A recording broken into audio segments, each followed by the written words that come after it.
si rien n'est fait d'ici une semaine? Je pense qu'en face de nous, notre employeur a dit que c'est parce que nous sommes en grève que la possibilité de discussion n'était pas là. À présent, je pense que le chemin est ouvert, les préalables ont été liquidés, les mésententes ou les malentendus ont été également liquidés. On sait aujourd'hui qui est interlocuteur de quoi. Je pense que cela va pouvoir nous permettre désormais d'ouvrir les discussions sur notre plateforme.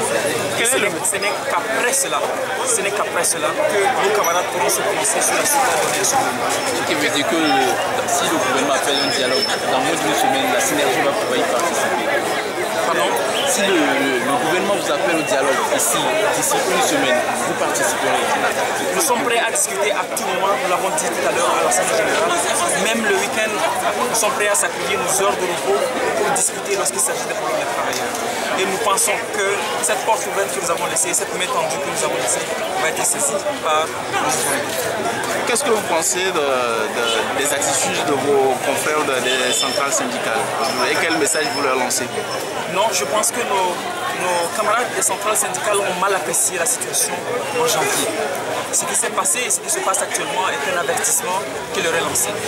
Je leur ai demandé de rejoindre la synergie pour que nous puissions tous, dans le monde du travail, défendre les intérêts des travailleurs. Pour que nous fassions front unique face à notre employeur qu'est l'État. Nous avons, nous, agents publics, l'obligation de servir l'État, mais nous avons aussi le droit de demander des conditions optimales dans l'exercice de nos fonctions. Merci, docteur. Merci. Quel est votre sentiment par rapport à ces 3 jours de grève qui viennent de se terminer? Oui, ces 3 jours, disons, on peut les comparer comme c'est de l'échauffement. C'est de l'échauffement. Le mercredi prochain, la course va démarrer. Le gouvernement a intérêt à nous écouter et à mettre de l'eau dans son vin. Alors que peut-on dire de la situation du fonctionnaire togolais au jour d'aujourd'hui? La situation du fonctionnaire, c'est une situation très misérable. Très misérable. On n'arrive pas à joindre les deux bouts. Aussitôt tu prends l'argent, aussitôt ça finit. On n'arrive pas à joindre les deux bouts. On ne dit pas arrêter les deux bouts. Donc le gouvernement, ils ont intérêt à nous écouter.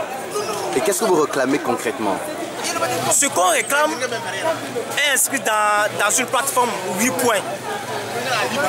Entre autres, le redoublement de la grille salariale, il y a les indemnités à la retraite qu'on ramène. Ça a été suspendu comme ça. Nos parents n'ont plus d'indemnité. Et demain, nous aussi, on ira à la retraite, on n'aura pas ça.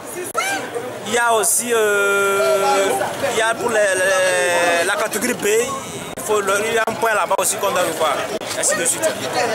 Alors donc vous êtes pour la continuité de la grève? Bien sûr, le mercredi on se retrouve ici, puisque les autorités ont demandé de leur donner du temps, de suspendre la grève d'abord, on leur donne le temps, et d'ici mercredi, à 15 h ici, on va voir la conduite à suivre. Et s'il n'y a pas toujours satisfaction, qu'allez-vous faire? On lance encore une grève, on lance encore. Notre arme, c'est la grève.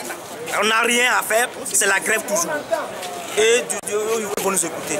Au jour d'aujourd'hui, quel est le sentiment qui vous anime? Le sentiment qui m'anime aujourd'hui, au moins, je suis content qu'au moins tout le monde, on partage les mêmes idéaux. Tout le monde est prêt à faire la grève. Au moins ça, c'est bon. Tout le monde est prêt à faire la grève. Au moins ça, je suis très content de ça. Tout le monde est prêt à faire la grève. Tout le monde est conscient maintenant, disons.